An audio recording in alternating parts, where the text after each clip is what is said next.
Shalom, frères et sœurs. Shalom, shalom, Shabbat shalom.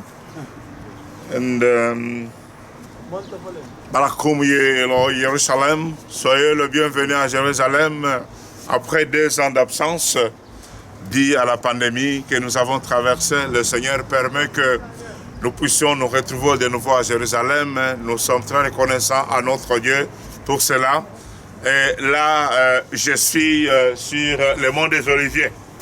C'est sur cet endroit, bien-aimé, dont nous lisons dans la Bible, dans la parole de Dieu, juste quelques... Dans les chapitres 1er du livre des Actes des Apôtres, le Seigneur Jésus-Christ, nous lisons ceci au chapitre 1. Ils retournèrent à Jérusalem de la montagne appelée des Oliviers, qui est près de Jérusalem, à distance d'un chemin de sabbat. Quand ils firent là, ils montèrent dans la... Et après cela, ils allèrent dans la chambre haute. Bien-aimés, je suis là dans un endroit où le Seigneur Jésus-Christ, lorsqu'il se sépare de ses disciples, là, comme vous voyez derrière moi, c'est les dômes des rochers ou le mont Morija.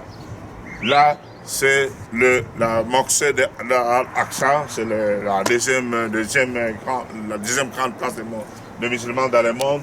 Le Seigneur permet que nous puissions être ici, à cet endroit que le Seigneur Jésus est monté au ciel.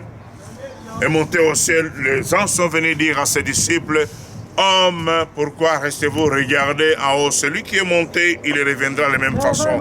De même, vous qui me suivez, vous êtes là, la Bible nous dit dans le livre de Zacharie, il viendra, il posera ses pieds sur les monts des Oliviers pour entrer dans la ville sainte qui est Jérusalem. Là, c'est la sainte ville. La porte qui est là, c'est la porte d'or par laquelle il pourra entrer. Et c'est sur cette montagne, beaucoup de Juifs du monde entier veulent se faire inhumer ici. Il y a un cimetière en bas ici qui coûte énormément cher pour avoir une place. Mais pour nous, le plus important, c'est ce que Jésus-Christ est venu dans le monde. Il est mort. Il a souffert pour nos péchés. Il est mort pour nos péchés. Il est ressuscité pour nos efficaces. Il est monté par-dessus vers le ciel. Et il reviendra nous prendre. Et en conséquence, nous devons nous préparer. Nous devons nous préparer pour ce retour, bien-aimé. Et sachant que il y aura un temps, et quand il viendra, cette fois, ce sera pour le jugement, pour juger les vivants et les morts. Et il est temps maintenant que nous puissions nous donner à Jésus-Christ pour que lorsqu'il reviendra, nous, selon ce que la Bible nous dit d'être, ce sont au chapitre 4, que nous serons élevés, on va le rencontrer dans le ciel, et nous serons avec lui au ciel, et lui, il va descendre ici pour aller maintenant prêcher les Juifs qui n'avaient pas donné leur vie à Jésus-Christ. Mais en attendant, si tu n'es pas les Juifs, tu n'es pas Jérusalem, il est temps de te donner à Jésus-Christ. Donc ton cœur en Jésus-Christ, afin que le jugement qui viendra ne puisse pas t'attendre, mais que tu puisses avoir le salut. Selon qu'il est écrit dans Jean chapitre 3, que Dieu a tant aimé le monde, verset 16, 17, qu'il a donné son Fils unique, afin qu'il croit en lui ne périsse pas, mais qu'il ait la vie éternelle. Et Dieu, en effet, n'a pas envoyé son Fils pour qu'il juge le monde, mais pour que le monde soit sauvé par lui. Aujourd'hui encore, c'est le jour du salut.